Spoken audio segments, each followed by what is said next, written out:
the best when it comes to making sure that they do a complete and thorough overview. They're in a preliminary investigation right now to determine whether or not they open a full investigation. I mean, I'm not an expert, but I would expect that it is natural that they would decide to do that. And their role is to very forensically review, as the process of going through the rubble, even during the search and rescue process, to help make sure that evidence is preserved, which they're working with the task force on debris to do that, to make sure that even with the Army Corps of Engineers that is embedded in their team, to take a look at some of the issues that have arisen anecdotally, but the issues like the questions around the structural damage to the pool, that area that has been mentioned, and other different points of weakness. They will look through that preliminary investigation and determine whether they open a full investigation, and that is triggered when they get a sense of, after their preliminary review, of whether or not any decisions and fact-finding that they engage in as a result of that investigation can have longer-term implications and recommendations for how we change federal oversight, federal law related to building construction and the kind of code enforcement decisions that will have to be made on the ground. So it's really important and very significant that they're here as early as they have been, because getting them here, embedded with the debris task force, making sure that they advise on how evidence should be preserved once law enforcement takes over, will give them a better chance of answering the question that I know I've been asked over and over. We all have been, okay, how are we going to deal with the long-term implications of this? Did this only impact just this building? We have, as we've said, structures like this all the way up the coastline, of the United States. And what NIST will be able to help do is, they're a fact-finding, not a fault-finding agency, and a long-term investigation of theirs would give us a chance, for me, as a member of Congress, to be able to to adopt changes in federal law that will help them make sure that when structures are built, that something like this could never happen again. So I'll continue to be engaged with our very seamless local, state, and national leaders so that we can make sure that we continue the whole of government approach where there's no daylight between any of us. Thank you so much, and thank you, Mayor Levine, Cava, for all your work. Thank you, Congresswoman. And Governor Ron DeSantis. Well, I had a chance to meet with a number of the urban search and rescue teams today, and as I have seen them, of course, over the last many days, but they've been going at it for over 100 hours straight. When there's danger, they run towards it. They obviously shepherded a lot of people to safety initially, and they have been every minute of every day since the building collapsed trying to identify survivors. They're putting themselves at risk in order to do that, not only because you could have additional collapse. You've had deep-seated fires that they've had to fight. It's been an incredibly hazardous environment, and they've been on the scene nonstop from the very beginning. So I just want to thank them for what they've done. We obviously have some other folks throughout the state that have been able to also come and supplement, but those teams here in South Florida, they're the best of the best. And we had the Israelis come in and take a look, and the Israelis told some of the families what those Miami-Dade search and rescue folks did is exactly what we would have done, exactly what should have been done. And so I think it's a testament, our best in the country here in South Florida, some of the best in the world. Obviously, Israel coming over, they deserve a lot of credit for putting themselves out there. And obviously, the search continues, and it will not stop until there's a resolution. So thank you for that. We're also working in conjunction with FEMA, as well as in conjunction with both local government and private organizations to bring relief services to the family members, and that involves relocation assistance. It involves things like mental health counseling, and we have folks, we've beefed that up here on the ground, and what we want to do is, working with FEMA, identify all the families, get them registered face-to-face, which FEMA is doing and is doing a good job of, and be able to provide these services. I have the head of Volunteer Florida is on the ground to help coordinate with all the great volunteer organizations. The outpouring with the charitable donations has been incredible, millions of dollars, and I think there's going to be millions of more So it's a testament to this community here in Surfside, as well as the greater Miami-Dade area, and as well as Florida and the United States, because people from all across the country have been involved in that. So those recovery efforts from the family of helping them get back on their feet, helping them cope with trauma, that's going to be ongoing. And this is something that's going to require community involvement, local government, state government, and FEMA for a while, and we're in that for the long haul. The final thing is, of course, rescue number one, care for the people that have been displaced number two, but we do obviously need to identify why this happened. I was able to meet with the NIST folks today, and they were created after 9/11. They've done a handful of really thorough investigations since their creation. 9/11, they did Joplin, Missouri, from the tornadoes. They're doing Hurricane Maria in Puerto Rico. They did a Rhode Island nightclub fire that happened almost 20 years ago. And so they've never done just a straight building collapse that wasn't involved with either hazards or terrorism. And so this is going to be something that's important. It is something that's going to be very thorough, and it is something that is not going to happen in a day or two. This is going to take a long time. That's the time horizon they work on, and I understand that. What I've told Mayor Burkett in Surfside, as well as Mayor Cava, because Surfside has retained people to look in, and then obviously Miami-Dade with the state attorney, they're doing an investigation. I think those investigations may be able to provide us with some information maybe a little sooner than NIST, and I think that's important because if there are things that need to be done at the state level, we obviously would want to get information as soon as possible. And so we pledge at the state, if they need support from engineers, from experts, whatever we need, whether it's Surfside, Miami-Dade, we're here to help. I think the people of Florida want to understand how could this happen, and then what could we do to make sure it doesn't happen again. And so we'll be working on that for the long term.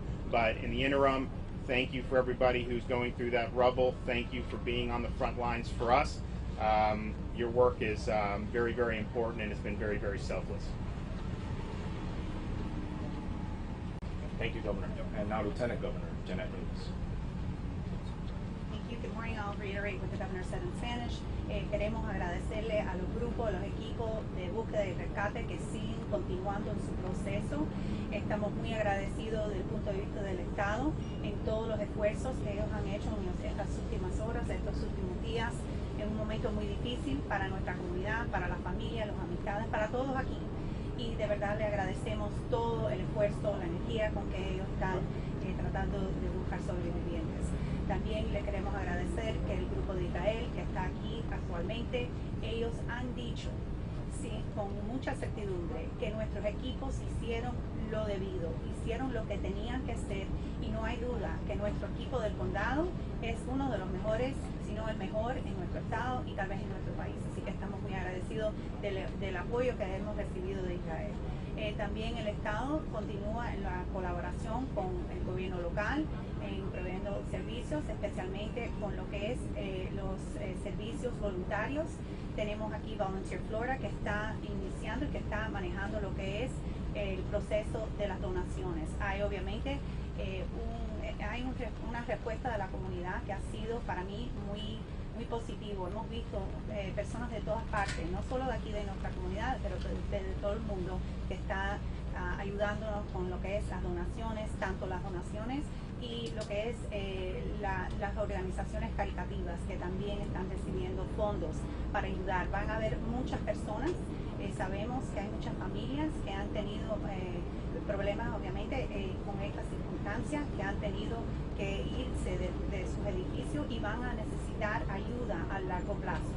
Y también quiero reiterar que el gobernador tuvo la oportunidad de reunirse con NIST. Eso es el Instituto Nacional de Estándares y Tecnología, que tiene el cargo sobre lo que es los edificios o circunstancias cuando hay un colapso tal como hemos visto aquí.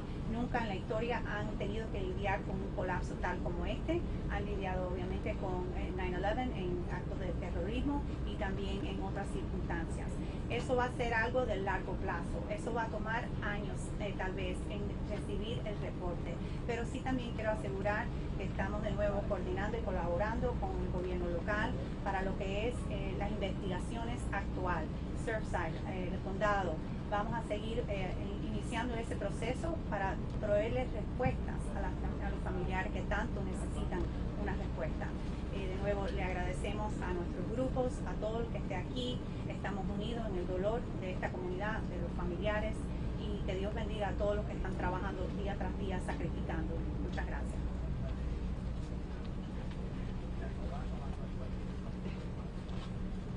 Thank you, Lieutenant Governor. Now Miami-Dade County Mayor Daniella Levine.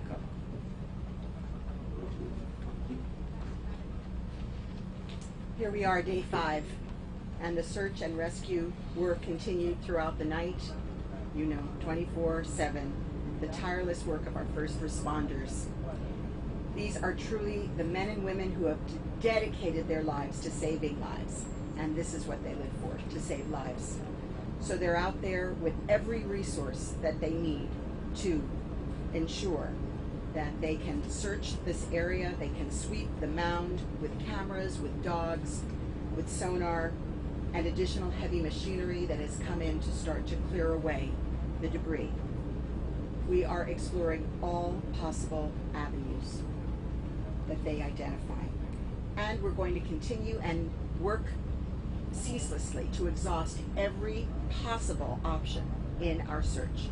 I repeat, the search and rescue operation continues. As the governor and the congresswoman said, and the lieutenant governor, there is going to be a thorough and full investigation of what led to this tragic event. We are going to get to the bottom of what happened here. Right now, our top priority is search and rescue and find the people. And you can see we have a truly unprecedented mobilization effort underway with the full resources of our local, state, and federal government on hand already, for days already, and people coming in from around the state and around the world to assist us right here in Surfside. I am so grateful to all of the leaders and all of the teams, and especially those who are up on the mound and putting their own lives at risk to find others. This morning, we did recover another body. That brings the count to 10. The total number of those accounted for is now 135, and the total unaccounted 151. Our detectives are working in real time right now to audit this list. We're receiving multiple calls still from family members about the same loved ones, and the information is coming from various sources. I want to stress, as we have from the beginning, these numbers are very fluid and they will continue to change. I want to provide you, as we have done and will do, the best updates as soon as we have them. Remembering that we've told the families that are waiting that they will be the first to hear, and they were the first to hear about this 10th victim that we uncovered today. So we will continue to support all of the families and loved ones who are affected with their mental health, their social service, their physical needs. They have professionals on site, a full gamut in the Family Assistance Center.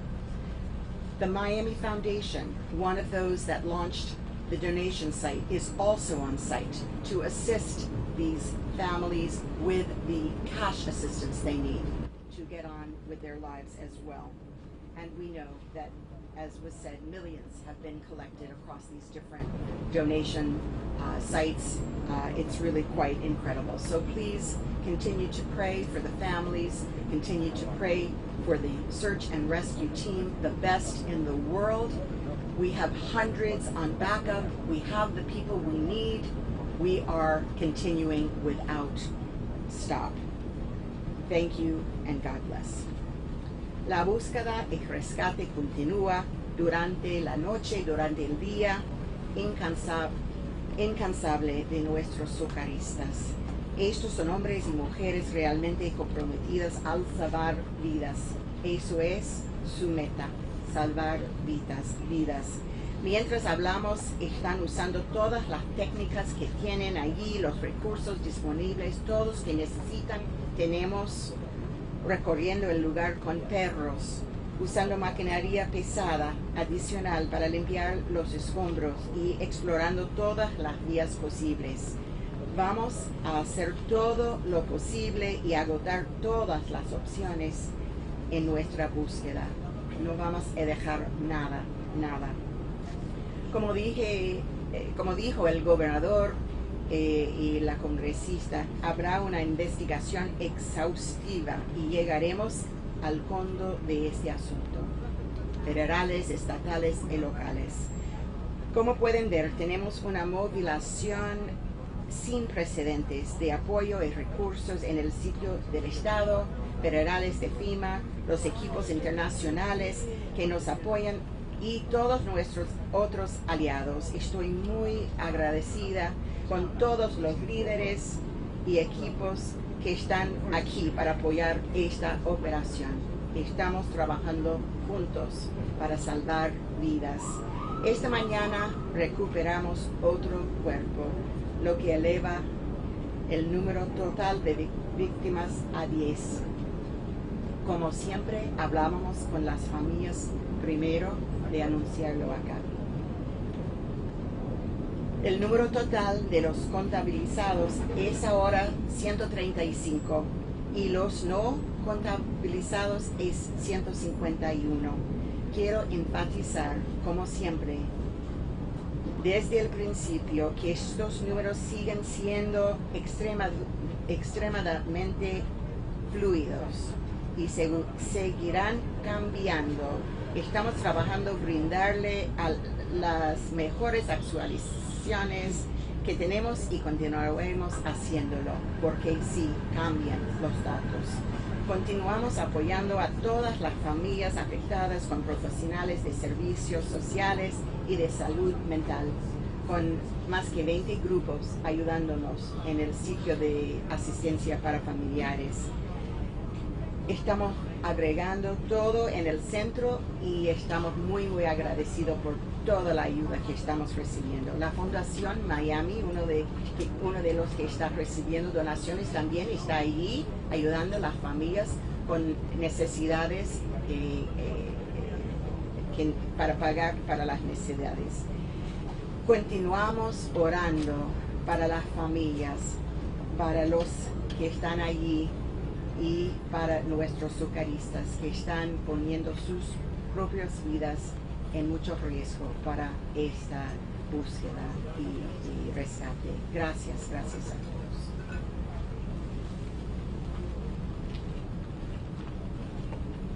Thank you, Madam Mayor. And now Chief Financial Officer and Fire Marshal, Jimmy Petrons. Thank you. Good afternoon, Governor. Thank you for your leadership through all this. You don't get a break. Hurricanes, pandemics, you name it. This governor's been boots on the ground. He's been leading since day one. Mayor, your staff, amazing. The folks of Miami-Dade County, the resilience that they've provided. This is an international issue, as we've seen support come from the federal, international community. I'm the state's chief financial officer. I'm also the state fire marshal, also a citizen of the state of Florida. Proud to be here with the urban search and rescue men and women of task forces that are assigned here. This is the largest ever deployment of task force resources in the history of the state of Florida that's not a hurricane. The same number of men and women that are on the ground right now is the same as that was deployed to Hurricane Michael, which is a 12-county storm event. They're working around the clock. They're working 12 hours at a time, midnight to noon, noon to midnight.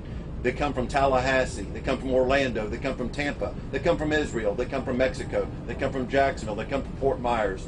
They come and they leave their families to come and work around the clock. Their reward is the life they save. They're making the efforts as we speak right now, and they don't stop. They hardly rest. They come off for about 45 minutes, they check their pulse, they check their O2 levels, and they go back to work, because that's what they do. They work to save lives. I've got the honor to be here with them, and so proud of the efforts that are taking place here. I can't say enough for the leadership of Kevin Guthrie and Florida Department of Emergency Management, for FEMA. They have provided as they know the magnitude of this event. This came from a camp, and now we've created a city inside of a city, several blocks, and we appreciate all the patience that the communities have had here in the region as we do the most amazing efforts in the history of the state of Florida to save the lives at risk because of this terrible tragedy. Governor, thank you for your leadership. Mayor. Thank you, Chief. And now from the Florida Division of Emergency Management, Kevin Guthrie. Hey, good morning, everyone. Kevin Guthrie, Florida Division of Emergency Management Director. Yesterday at about 4:15 yesterday afternoon, Mayor Cava and Chief Kaminsky asked for the assistance of a federal incident support team specifically related to urban search and rescue. FEMA was in the room at the exact same time. The informal communication of that request happened in minutes, so that request was sent up and mobilized, and we have followed up with the necessary paperwork. So again, I think it's important for everyone to understand that as soon as Mayor Cava, Chief Kaminsky, Director Ramirez need a resource, we're sitting together, we're working together underneath the leadership of the governor, the lieutenant governor, Mayor Cava, and others to make sure that that happens instantly. Again, as Congresswoman said, there is no daylight in between either one of us. So I think that's important for everyone to know. I will say that we also are mobilizing today a Florida DHSMV bus to help people get ID cards for those that have been displaced. They need ID cards, driver's licenses, and things of that nature. Those will be that bus will be deployed today. Should be here on site tomorrow. Thank you. Thank you, Director. And now the Surfside Mayor, Charles Burkett. I just have a handful of things I want to share with you. First was this morning I was at the site and I observed hundreds of search and rescue people actively using their hands, digging out, and doing what they're here to do. I also observed the heavy equipment that the governor and the federal government have sent down to us in action, lifting off huge slabs and moving them away from the pile. Secondly, I visited with the families again this morning, as did everybody probably standing here, and we heard from the Israeli team that is here, and one of the things I wanted to note was that the Israeli commander told us that the teams that are out there working are working fabulously together. There's a joint effort, there's a camaraderie, and everybody has the same goal, and that's to pull people out of there. He also added that the intensity and the numbers will continue to increase, which I was very interested to hear. Thirdly, I want to make everybody aware that there has been some discussion about why this happened, and that is, as the Mayor Cava said, and the Governor said, that's an issue for another day, because right now we have two issues. Number one is to pull our family and friends out of that rubble and reunite them. Number two is to support the families. But to the end, with respect to the information, we directed our staff to go ahead and scan every shred of documentation that the town of Surfside has, which includes going to our archive storage sites. We've got boxes, and we're sending those boxes to a printing scanning company, and those documents will be available for your review. I know you've seen some documents already, and again, I haven't had a chance to watch the news because we're sort of in the midst of this disaster, all of us. I don't know that anybody else has a chance to watch the news either, but I learn of stuff from you guys, and I'm able to follow up on it. But most recent are a couple disturbing comments that I saw regarding board minutes at the Champlain South Towers with respect to some of our officials in town. But be that as it may, we will get to the bottom of it. Last comment I want to make is, late last night I had toured, and this is on the personal side, I had toured the site as I normally do. Usually I'm there 3 times a day, in the morning, in the afternoon, in the evening. And I came across a little girl. She's about 11 or 12 years old. And I had seen this little girl before, and I know because she was with her mom, and we had talked. And she may have been with her dad, I'm not quite sure, but one of her parents was in that building at the time of the collapse, and the other parent lives a couple buildings away. and she told me she goes back and forth. When I came across her, she was sitting in a chair by herself with nobody around her, looking at her phone. And I knelt down and I asked her, I said, so what are you doing? Are you okay? And she said, yes. And she said something. And what she was telling me, it was a Jewish prayer. But she was reading a Jewish prayer to herself, sitting at the site by where one of her parents presumably is. And that really brought it home to me. And she wasn't crying, she was just lost. She didn't know what to do, what to say, who to talk to. And I was looking for her this morning at that family meeting and I didn't see her, but I am going to find her and I'm going to tell her that we're all here for her and we're going to do the best we can to bring out that parent. So anyway, it's horrific. This is disturbing, but that is just a tiny, tiny example of the impact that this collapse has had on our community. Thank you. Thank you, Mayor. Now Miami-Dade Commission Chairman Jose Benavides.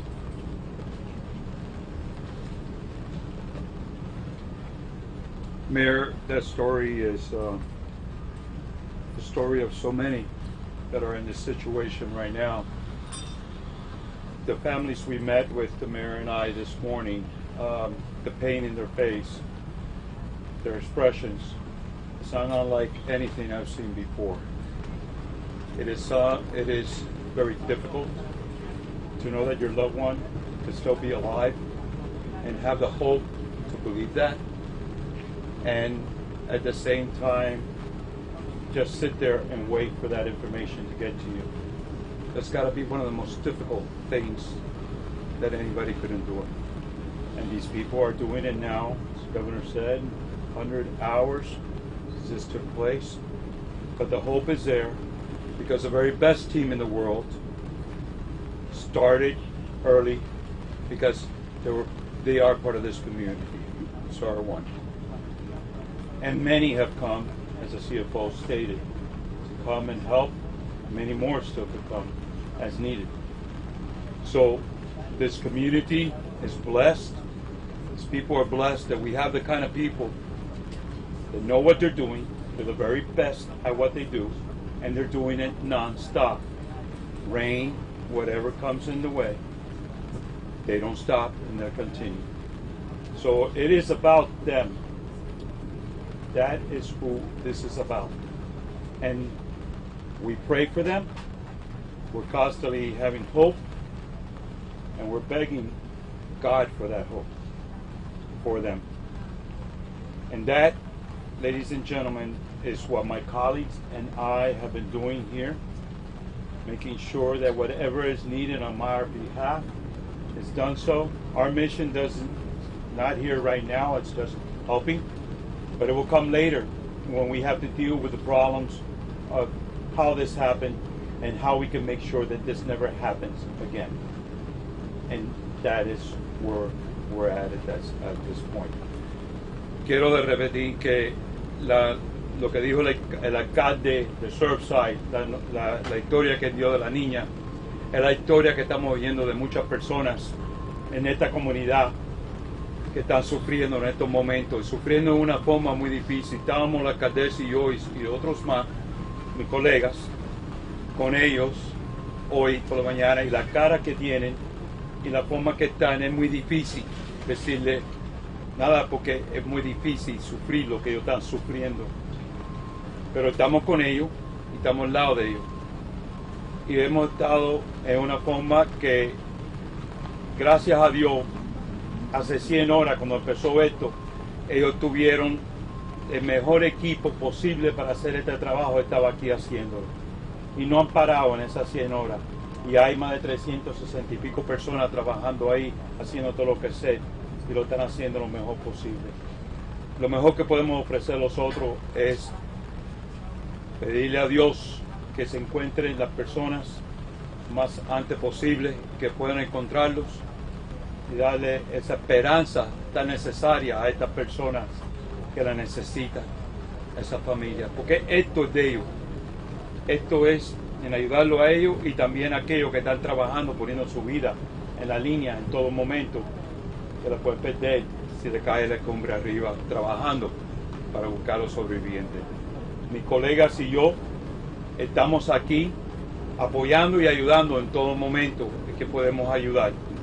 Pero nuestro trabajo empieza después, cuando llegue el momento de hacer todo lo que es las leyes y mirar esos hechos de por qué esto sucedió. Y a la vez que esto sabemos qué es lo que sucedió, entonces vamos a hacer las cosas apropiadas, las leyes apropiadas, conjunto con el Estado y con todos los compañeros que tenemos, porque todos los gobiernos, todos estamos trabajando juntos en esta desgracia que ha tomado puesto en nuestra comunidad. Muchísimas gracias. Thank you, Chair. And now Miami-Dade Fire Chief Adam Kaminsky.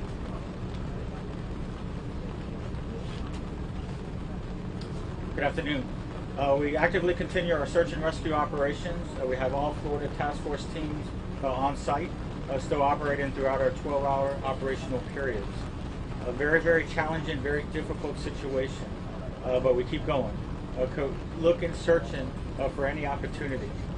I have my Assistant Chief of Operations to come up just to speak in a little more detail on what we're covering.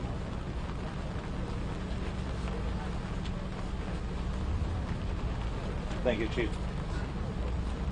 All right, so just a recap from yesterday versus today and what we're looking for later on today. So as the operations continue, we had personnel utilizing bucket brigades, including the heavy machinery, to start removing some of the debris. This afternoon, we'll be switching positions as a result that most of the individuals have come up upon larger concrete areas that now require heavy machinery. During that process of the delayering, we did find the 10th victim, as the Honorable Mayor had mentioned. That person was processed and removed from the pile, and operations continued. Again, the operations continue in the search and rescue mode. There's a misunderstanding in regarding that everyone believes that the search and rescue operation should cease after a specific time, and that's far from the truth. In the end, there's numerous variables and facts. It's not based on opinions. It's not based on time. It's not based on a specific area you just happen to see on TV that went down. It's based on variables and facts. In conjunction with that, we have to consider all options. Then, and only then, we take all that information and we make a collective decision. But it's not going to be from an office. It's not going to be from a television. It's not going to be from an individual that's down the street. It's going to be made collectively with the incident commander and from there on forth. Thank you.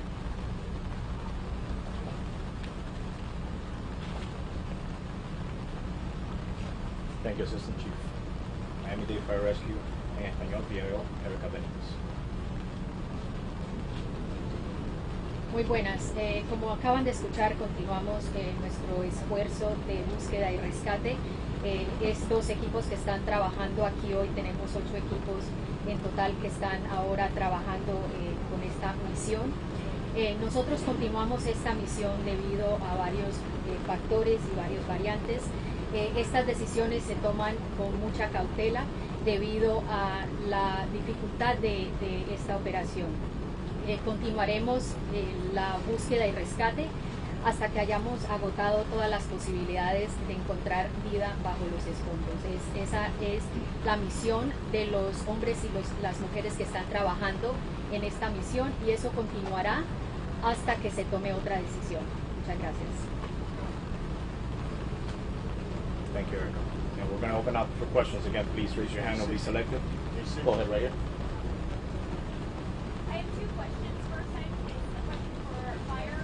What do you say to people who are watching this at home and saying that the search and rescue is going too slow? And then my second question is for Mayor Cava. In the debriefs that you're having with families, what are the conversations like, and what are you telling them to potentially prepare for? Okay, so the first question in regards to fire, that the belief that the operations are going too slow. This discussion came up during the Family Assistance Center. It's one of the questions that was brought up by the family. And this was addressed by us and, again, seconded by the Israeli team that was there. Folks, what we're dealing with is a situation that includes complexity. And I know that we utilized the words before. However, the situation at hand is we're not lifting, floor by floor. We're talking about pulverized concrete. We're talking about steel. Every time there's an action, there's a reaction. As yesterday is a perfect example. Now, we had family members at the site to basically see exactly what we've done. This is unconventional, especially so early in the stages. However, as the individuals continue to work feverishly, with urgency, they witnessed a rescuer tumble 25 feet down the mound. That is a perfect example of the situation that we're dealing with. This was, again, it was witnessed by the family members themselves at the site.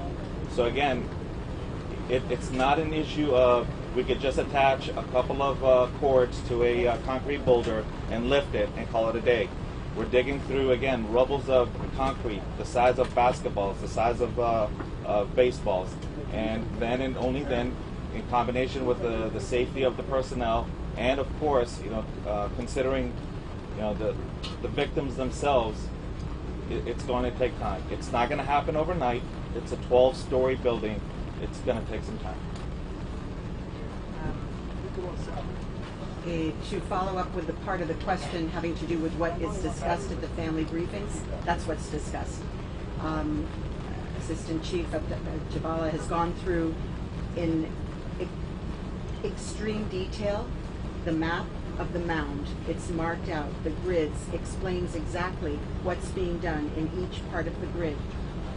After all of the technical questions are answered, we talk about DNA. We talk about how the DNA match is going to be made. We talk about communicating with family members. Who will be the next of kin? How will they be contacted? Who will be next to learn about it? How will it be opened up for public knowledge? And we talk about their questions about, is enough being done? And they have seen firsthand what is being done, and they see that everything has been done that can be done, and that they recognize the full danger that these first responders are exposing themselves to, and what it has taken for them to get to this point. Families, because of the process we've gone through, are coming to their own conclusions. Some are feeling more hopeful, some less hopeful, because we do not have definitive answers. We give them the facts. We take them to the site. We show them the operation.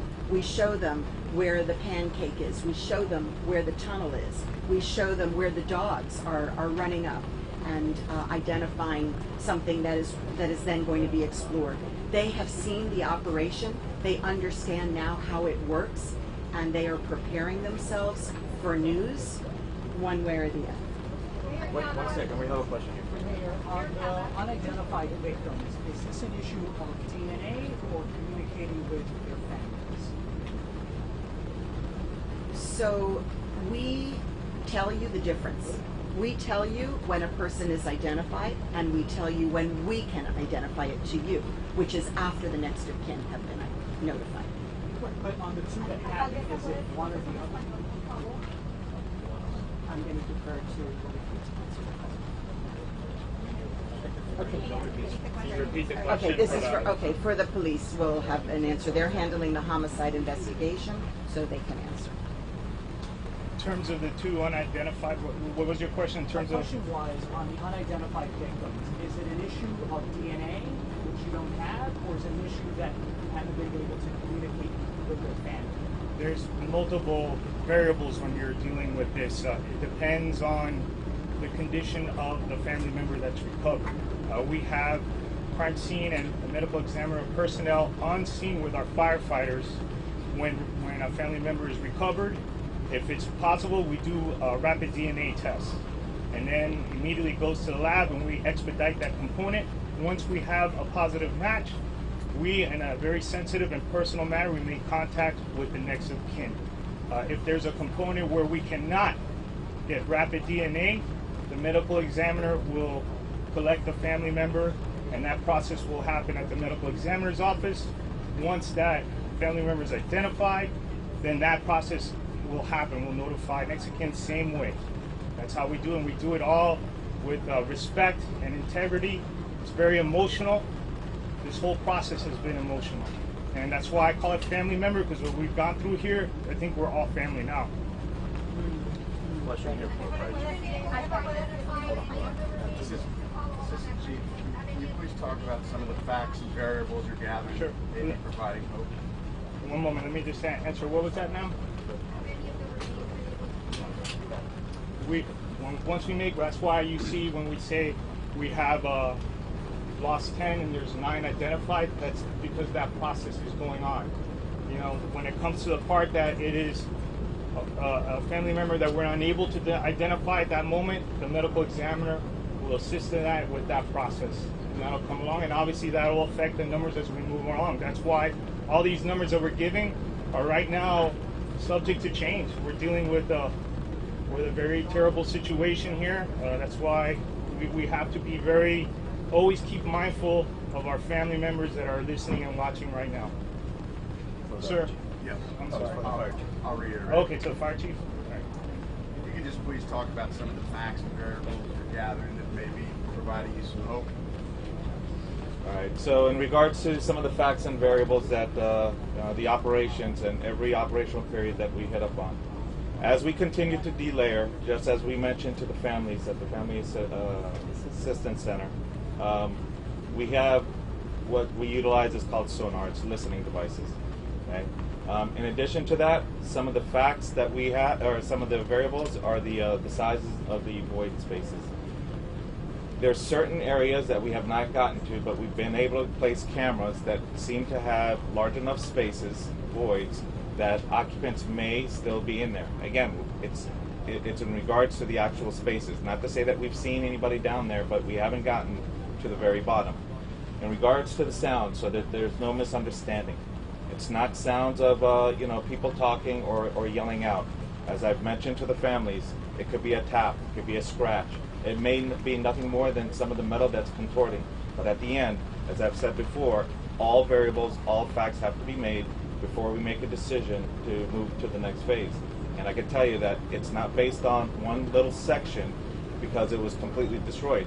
I have to look at the entire pile as 100%, confirmed in regards that we need to go to the next phase. And again, I got to reassure, re-mention the fact that we're just not there yet.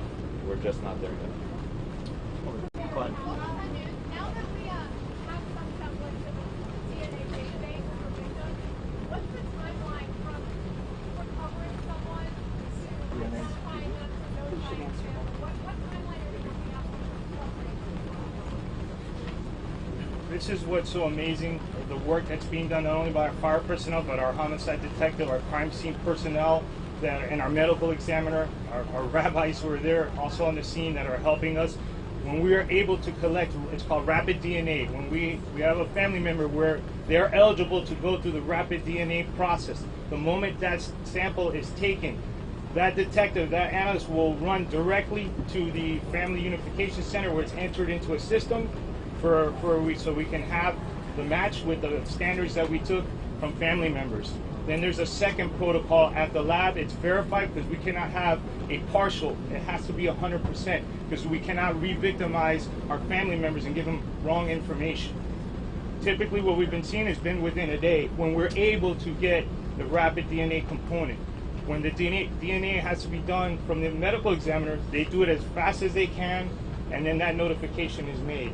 But that's pretty much how the process is, and we do it as fast as we can and as accurate and correctly as we can. And final question here. Alcaldesa, buenos días. En español, please.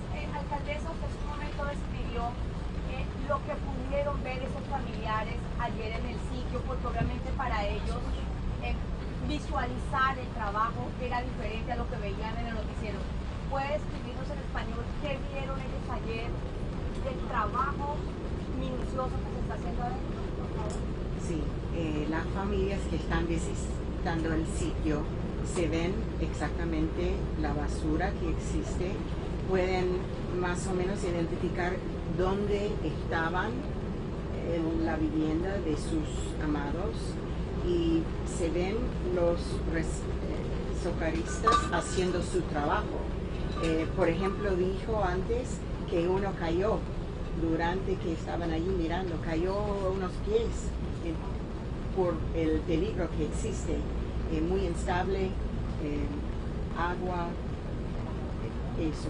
Vieron los perros, vieron las cámaras, el túnel que hicieron. Entonces eso fue algo muy importante, muy catártico, algo que lo ayudaba mucho en pensar, pensar en sus amados, pensar de dónde eran, y tal vez si ellos no sobreviven, imaginar ellos ahí para la última vez. Eso ayudó quizás a que estén un poco más de confort, de saber que el trabajo sí se está haciendo, porque había muchas quejas de los familiares que escuchábamos. Ellos estaban muy contentos de tener esa oportunidad hasta que nos agradecemos para la oportunidad de ir y que ellos ya ahora entienden lo que está pasando y tienen el confort de saber que todo que podemos hacer está hecho. And final question. Final question right here, sir. Please answer to Floridians, not just those here, but to those around Florida who ask, in the face of published reports suggesting that at least potential big signals about problems with this complex, from Surfside to county reports to private reports that have been published and suggested there were issues. How can people have confidence in the process going forward, given what at least initially appears may have been this signal about problems with this building leading up to? Let me say from the county's perspective, the buildings that are under our jurisdiction are being reviewed. We have on site, we're going through every building that has been reviewed to make sure that every problem that's been identified is pursued. I feel confident that it has been. We have a very rigorous building department, and we stand ready to assist our cities, just like is happening in Surfside, to do that deep dive, and not only that, but immediately to make any changes that we can to make this process more robust in the future. Is that it? Did that answer your question? Well, Surfside, I told you. Yeah, well, no, I didn't, and that's why, because I'm here sort of in the news rather than watching it. But the bottom line is, my commitment is we're going to take everything we have, boxes digitally, get it scanned, and get it up on the website. It is what it is. We're going to let you guys sort of review it, and we'll address it as it comes. But like I said, I think all of us agree that the number one priority today is to rescue people out of that rubble. Number two is to support the families, and then we'll get to that. But just know that that is in the works, and we will be 100% transparent.